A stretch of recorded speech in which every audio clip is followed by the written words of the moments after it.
The new addition of Manager Mode or Tactical View to FC24 is something that fans have been crying out for a number of years.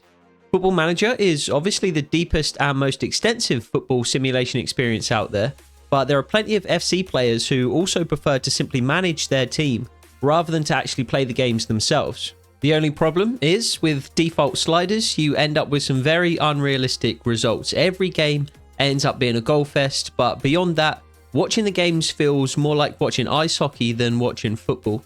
Fortunately, with some changes to the sliders, it is possible to get the gameplay looking more smooth and realistic, get those scorelines more reasonable on a game-to-game basis, and finally make Tactical View a viable option for your career mode saves. Now, before we get into the slider set itself, there are a couple of things to make clear. Firstly, you do have to temper your expectations somewhat. FC obviously wasn't designed as a sim engine, so it's never going to be able to provide a flawless representation of the football that we see in real life. No matter what slider values you use, you're still going to see some things that you probably wouldn't see in a real life game. Sometimes players will refuse to shoot or cross when it's clear that they should. Sometimes a player will hold on to the ball for too long, and sometimes players will just randomly flare past for no reason. You're never going to remove these things from the game completely. The purpose of any slider set of this kind is to create a balanced and competitive game with realistic results first, and then to get the game looking and playing as realistically as possible after that. On a similar note, the second thing to note is that most of the statistics at the end of the game won't match what you'd see at the end of a real life football game. There'll usually be fewer shots, though not always, and there'll certainly be fewer passes and corners and fouls and things like that. Again, we're aiming to create balance and realism more in terms of the disparity in those statistics when taking your opponent into consideration. If you're playing Man City, for example, they should end up taking far more shots than you, even though the number of shots they take will probably end up being fewer than they take in a real life game. And the final thing to note is that your game plan and tactics will influence the outcome of a game almost as much as the sliders themselves. So you must be proactive in setting them up and using them during the game. Sometimes the reason that games end up being so high scoring is because both teams sit in their standard game plan for the entire game.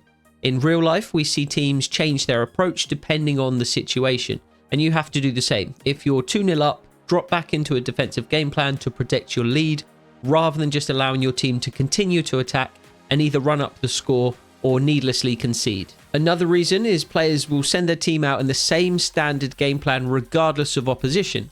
If you have any kind of attacking intention in your standard game plan and you send your team out to play Man City, for example, they're going to tear you apart and run up the score. You have to use the tactics and game plans at your disposal to manage the game rather than just expecting the sliders to do all of the work. This is also important because in a user versus CPU match, you can manually change the way that you play.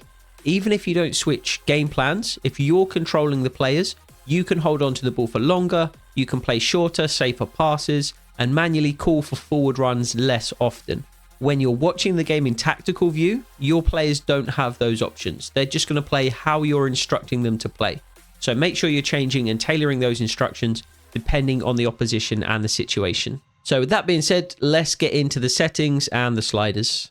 First things first, I designed this set to be used with 6-minute halves. You can use other half lengths, but if you stray too far away from 6, then you'll need to start tweaking sliders to accommodate for that. Secondly, you'll want to use legendary difficulty for this set. I was nervous that legendary was going to be too high, but you do want as much intelligence and ability as possible, so legendary was always going to be preferable over world class, and the slider set does temper the incisive attacking play you see on this difficulty enough for us to be able to use it.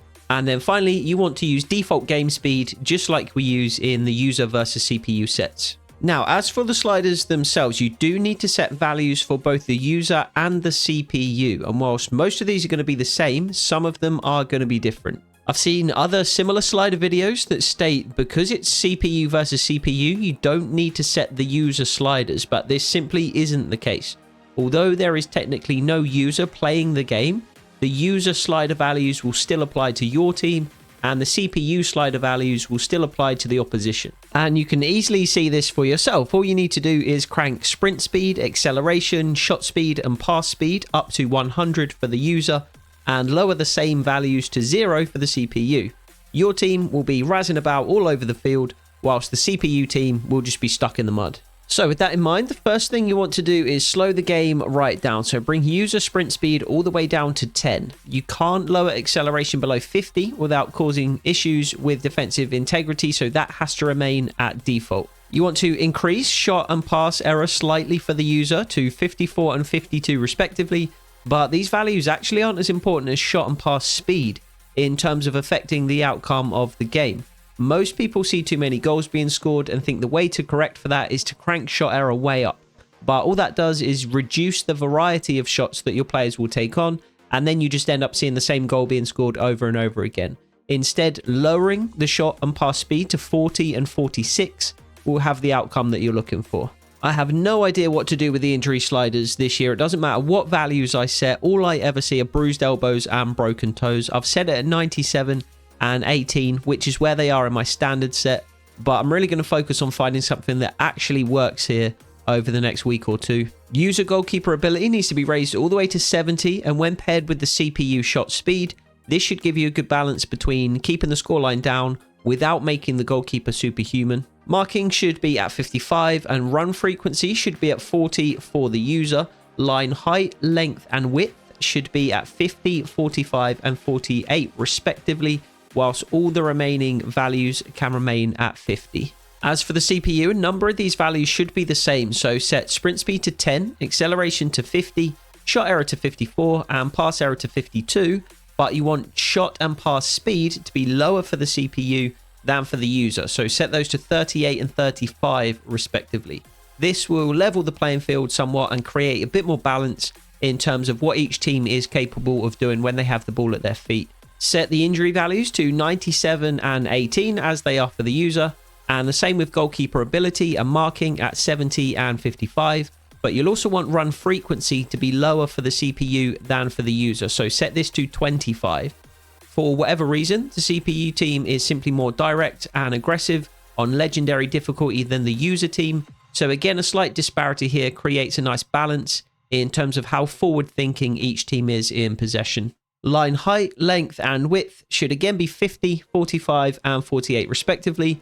Fullback positioning can stay at default, but you want first touch control error all the way up to 100, which is the same value we use in the standard user versus CPU sets. The CPU team is always favored in terms of deflections and second balls, and this slider just helps it level things out a bit in that regard. So here's the complete set all in one place, and I have included these values in the description below, as well as a link to my latest user versus CPU set. As I said earlier, these sliders should create some balanced and competitive games with far more realistic scorelines, but you will need to be proactive in utilizing tactics and game plans to further contribute to the outcome of games. One thing to note about the game plans is that there seems to be some kind of bug that makes you automatically come out for the second half already in your ultra attacking game plan. So watch out for that and switch it back to default. If you like this video, be sure to leave a thumbs up and a comment down below. And if you want more realistic FC content, be sure to subscribe, because that's exactly what this channel is dedicated to providing. But that will do it for this video. I hope to see you in the next one. Take it easy.